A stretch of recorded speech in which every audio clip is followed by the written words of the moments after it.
താമസിച്ചൊന്നുള്ളൂ. വേഗം വാ. പറഞ്ഞപോലെ വേറെ ആരെയും കാണുന്നില്ലല്ലോ. കസേരയൊക്കെ ഒഴിഞ്ഞു കിടക്കുവാണല്ലോ. ഇനി നമുക്ക് മുമ്പ് എങ്ങാനല്ല അകത്ത് പോയി കാണൂ? ഒരിക്കലുമില്ല. പ്രാർത്ഥനയും ഉപവാസവും പരിത്യാഗവും പ്രായശ്ചിത്തവും വഴി നേടിയെടുത്തതാണ് ഈ സുദിനം. അതുകൊണ്ട് തന്നെ നമുക്ക് ഒരിക്കലും നഷ്ടപ്പെട്ടു പോകില്ല ഈ അനുഗ്രഹീത സമയം. എന്നാലും ബാക്കി 5 പേരെ ഇവിടെ കാണാനുണ്ടല്ലോ. ഇനി അവരെങ്ങനെയും വരാതിരിക്കുവോ? എനിക്കെന്തോ പേടി വന്നു. ഒരിക്കലും പേടിക്കണ്ടെന്നേ. നമ്മൾ കൃത്യസമയത്ത് തന്നെയാണ് വന്നിരിക്കുന്നത്. ധൈര്യമായിട്ടിരിക്കേ. എന്നാ പിന്നെ നമുക്ക് തിരി താഴ്ത്തി വെച്ച് പ്രിയനെ കാത്തിരുന്നാലോ? അല്ലെങ്കിൽ അവൻ വരുമ്പോഴേക്കും വിളക്കിലും എണ്ണയെല്ലാം പറ്റി നമുക്ക് നിരാശരായി മടങ്ങേണ്ട വന്നാലോ? അത് ശരിയാ. അങ്ങനെയാണെങ്കിൽ ഉറക്കം വരാതിരിക്കാനായി പ്രിയൻ വരുന്നത് വരെ നമുക്ക് പാട്ടുപാടി സ്തുതിക്കാം.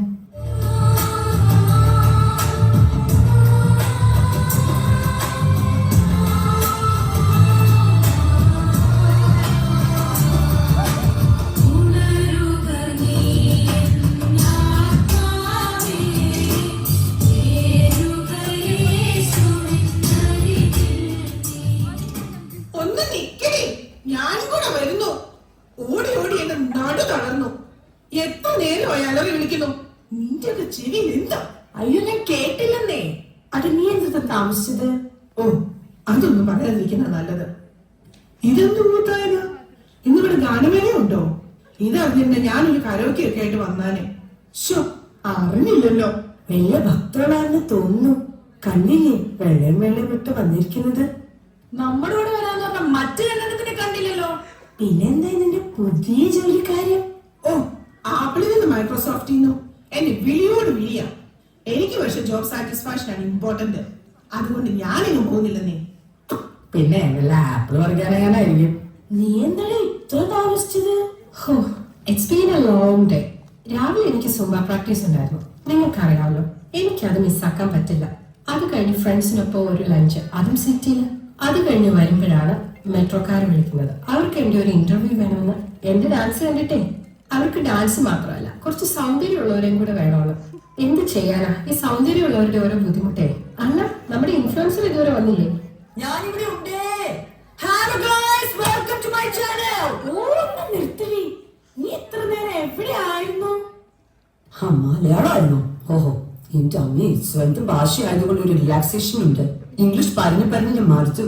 ഇതൊക്കെ ഫേസ്ബുക്കിലും ഇൻസ്റ്റാഗ്രാമിലും ഒക്കെ പോസ്റ്റ് ആണല്ലോ. നീ ആമസോണിലോ നെറ്റ്ഫ്ലിക്സിലോ എവിടെയെങ്കിലും കൊണ്ട് പോസ്റ്റിക്കോ. നീ ആദ്യം ഇത് പറ. 10 million ഫോളോവേഴ്സ് ഉള്ള ഒരു ഇൻഫ്ലുവൻസറിന്റെ ബുദ്ധിമുട്ട് നിങ്ങൾക്ക് പറഞ്ഞാൽ മനസ്സിലാകുമോ?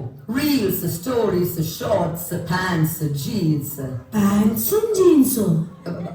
അല്ലല്ല, ഫാൻസ് അതൊക്കെ വിട്. പിന്നെ മണവാളം നേരായോ?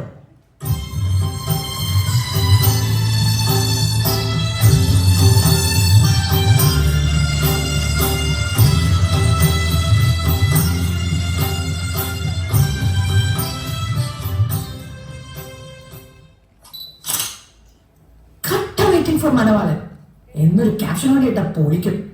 മിനിമം ഒരു 1K ലൈക്കെങ്കിലും മേടിച്ചെടുക്കണം. ലൈക്കിന്റെ കാര്യം പറഞ്ഞപ്പോഴാണ് ഓർത്തത്. കഴിഞ്ഞ പ്രാവശ്യം ഞാൻ നാട്ടിൽ പോയപ്പോ ചാറ്റ് ചെയ്തതിന്റെ ഫോട്ടോ ഇട്ടിട്ട് നിങ്ങളാരും ലൈക്ക് ചെയ്തില്ലല്ലോ. അതെന്താ? വീടോ ഇല്ല, കറന്റ് പോലും ഇല്ലാത്ത കുടുംബത്തിന് ഇൻഡക്ഷൻ കുക്കർ വാങ്ങിച്ചു കൊടുക്കുന്നതിന്റെ ഫോട്ടോക്കൊക്കെ ഞങ്ങൾ എന്തിനാ ലൈക്ക് അടിക്കുന്നേ? ഇതിനിടയ്ക്ക് അതും കണ്ടുപിടിച്ചോ? യജമാനൻ വരാറായും തോന്നുന്നു. നമുക്ക് എഴുന്നേറ്റ് സ്തുതിച്ചുകൊണ്ട് അവനെ വരവേൽക്കാം. എന്ത് എപ്പോഴാണ് പെണ്ണുങ്ങളെ ഇത്? പുള്ളിക്കാരൻ ഇങ്ങോട്ട് തന്നെയല്ലേ വരുന്നത്. എന്നാ നമുക്ക് വിളക്ക് കത്തിക്കാം. എണ്ണ എടുക്ക. അയ്യോ, ഞാനും എടുക്കാൻ മറന്നുപോയി. ഇവളോട് എടുക്കാൻ പറഞ്ഞിരുന്നാലേ. നീ എടുത്തില്ലേ? ഞാനും എടുത്തില്ല. ഇനിയിപ്പോ എന്ത് ചെയ്യും? നമുക്ക് അവരോട് വിളിക്കാനേ. ചോദിക്കും, ഇപ്പൊ കിട്ടും. Hey girls, can you share some oil please? അത് പിന്നെ ഞങ്ങൾ തിരിച്ചു തരാം. മറന്നുപോയതുകൊണ്ടല്ലേ ചോദിക്കണത്? അയ്യോ, ഞങ്ങളോടൊന്നും തോന്നരുത്. നിങ്ങൾക്ക് കൂടി പറഞ്ഞു തന്നാൽ അത് നിങ്ങൾക്കും തരാതെ വരും. അങ്ങനെയാണെങ്കിൽ നിങ്ങൾ അടുത്തുള്ള ഏതെങ്കിലും കടയിൽ നിന്ന് വാങ്ങുന്നതല്ലേ നല്ലത്? ചുരുക്കം പറഞ്ഞാൽ നീയൊന്നും ഞങ്ങൾക്ക് എണ്ണ തരില്ല. ഞാൻ അപ്പോഴേ പറഞ്ഞതാ ഈ പ്രശ്നവേഷക്കാരോട് ചോദിക്കേണ്ടാണ്. നിങ്ങൾ വന്നേ. ഇവിടെ 24 മണിക്കൂർ ഓപ്പൺ ആയിട്ടുള്ള സൂപ്പർ മാർക്കറ്റ് അടുത്തുള്ളപ്പോ നമ്മൾ എന്തിനാ ഇവരോടൊക്കെ ബെറ്റ് ചെയ്യുന്നേ? നമുക്ക് ഒരുമിച്ച് എന്റെ ഫെറാറിയിൽ പോകാം. Follow me. വെള്ളയും വെള്ളിട്ട് അറിയിക്കോളും ഓരോരോ മാരണങ്ങള്. കണ്ടാലോ ഭയങ്കര ഭക്തിയും ഭയം. കയ്യിലിരിപ്പാണെങ്കിലോ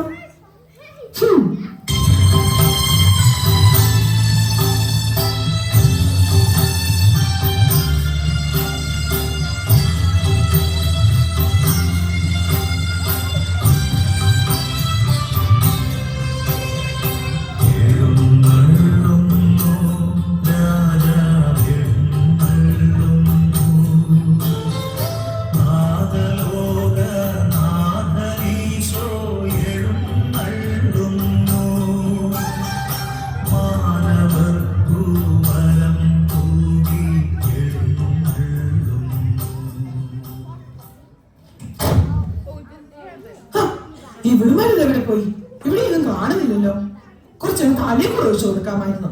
അല്ല പിന്നെ അവളുമാരകത്ത് ഒരു കഥ കളിച്ചെന്നാ തോന്നണേ. ഇനി നമ്മളെ പിടിച്ചതിന് മുന്നെയോ? എന്റെ ബലമായ സംശയം യജമാനൻ വന്നോനാണ്. ഞാനൊന്ന് നോക്കട്ടെ. ഹലോ ഹലോ, ഞങ്ങൾ വന്നു, കഥക്ക് തുറക്കൂ. ഞങ്ങൾ ഈ വാതിക്ക് തന്നെയുണ്ട്. Hello hello. ആരാണ് നിങ്ങൾ? ഞാൻ നിങ്ങളെ അറിയുന്നില്ല. എന്നെ അറിയത്തില്ലെന്നോ? ലോക്കലും സെൻട്രലിലും എല്ലാ കമ്മിറ്റിയിലും സ്മ്യൂളി സ്ഥിരമായി പാടുകയും ചെയ്യുന്ന എന്നെ അറിയില്ലെന്നോ? ഞങ്ങളെ നിങ്ങൾക്കും അറിയില്ല, നിങ്ങളെ ഞങ്ങൾക്കും അറിയില്ല. അപ്പൊ നമുക്കൊന്ന് പരിചയപ്പെടാം. ഹലോ, കഥ കോർക്ക. ഞാൻ പറഞ്ഞു കഴിഞ്ഞു. നിങ്ങൾ ആരെന്നോ എവിടെ നിന്ന് വരുന്നുവെന്നോ ഞാൻ അറിയുന്നില്ല. നീ ഇങ്ങോട്ട് മാറി. ഇല്ലാത്ത ആരോടൊക്കെയാണോ തുറക്കൂലാണോ? ഹലോ, തുറക്കുന്നുണ്ടോ ഇല്ലയോ? ഞങ്ങൾക്ക് വീട്ടിൽ പോയിട്ട് 100 കൂട്ടം പണിയുള്ളതാ. Hello, I going to open the door. ഞാൻ ആവർത്തിച്ചു കഴിഞ്ഞു. നിങ്ങളെ ഞാൻ അറിയില്ല. എനിക്ക് നിങ്ങളെ അറിയില്ല. എന്നെ അറിയില്ല? സോഷ്യൽ മീഡിയയിൽ ഇത്രയും പോപ്പുലർ ആയിട്ടുള്ള എന്നെ അറിയുന്നു. സത്യം സത്യമായി ഞാൻ നിങ്ങളോട് പറയുന്നു, ഞാൻ നിങ്ങളെ അറിയുകയില്ല. കടന്നു പോകൂ ഇവിടെ നിന്ന്. നീ എന്താ പേടിച്ചു പോയോ? ഇതിനേക്കാൾ വലിയ അലറുകൾ കേട്ട് പേടിച്ചിട്ടില്ല. പിന്നെ ഇത് ഇനി എന്തിനാ നമ്മളിവിടെ നിൽക്കണം? വീട്ടിൽ പോയാൽ ഒന്ന് കിടന്നുറങ്ങുമെങ്കിലും ചെയ്യാം. നിൽക്കൂ. നിങ്ങളുടെ കുത്തഴിഞ്ഞ ജീവിത സാഹചര്യങ്ങളിൽ നിന്ന് ഓടി അകലുവിൻ. ജാഗരൂകരായിരിക്കുവിൻ. എന്തെന്നാൽ ആ ദിവസമോ മണിക്കൂറോ നിങ്ങൾ അറിയുന്നില്ല.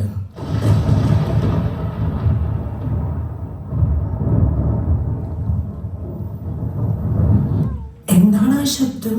ദൈവം നമ്മളോട് സംസാരിക്കുന്ന പോലെ തോന്നുന്നു. എനിക്കത് പേടിയാവുന്നു. വരൂ, നമുക്ക് അല്പനേരം പ്രാർത്ഥനയിലായിരിക്കാം.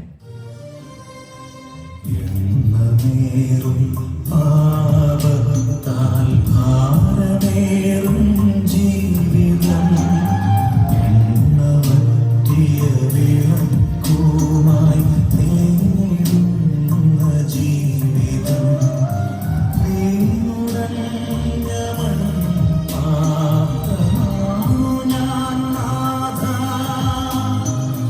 വീണ്ടും ഒരു ജനനം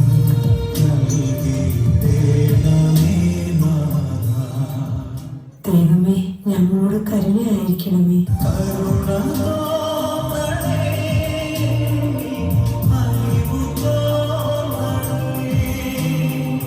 എന്റെ ദൈവമേ, ഞങ്ങളുടെ തെറ്റുകൾ പുറത്ത് അങ്ങയുടെ രാജ്യത്തിൽ ഞങ്ങളെയും ചേർക്കണമേ.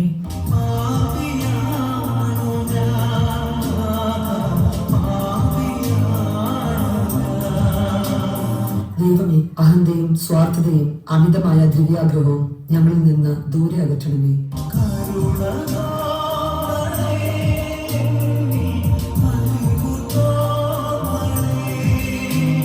ദൈവമേ, തോർത്തും ആർഭാടവും ചെടിക മോഹങ്ങളും ഞങ്ങളിൽ നിന്ന് ഇല്ലാതാക്കണമേ.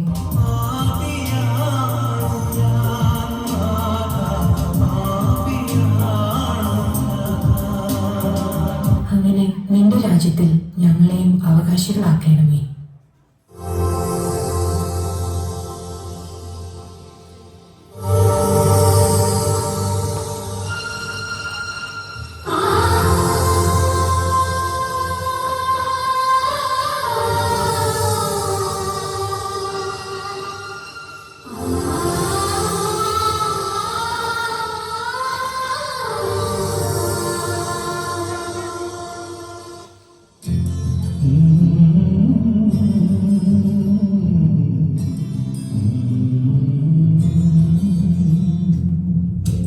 ദൈവസ്നേഹം വന്നിച്ചിന വാക്കുകൾ പോരാ, നന്ദി ചൊല്ലി തീർക്കുവാനി ജീവിതം പോരാ, കഷ്ടപ്പാടിൻ കാലങ്ങളിൽ രക്ഷിക്കുന്ന സ്നേഹമോർത്താൽ എത്ര സ്തുതിച്ചാലും മറിവരുമോ? ദൈവസ്നേഹം വന്നിച്ചില്ല വാക്കുകൾ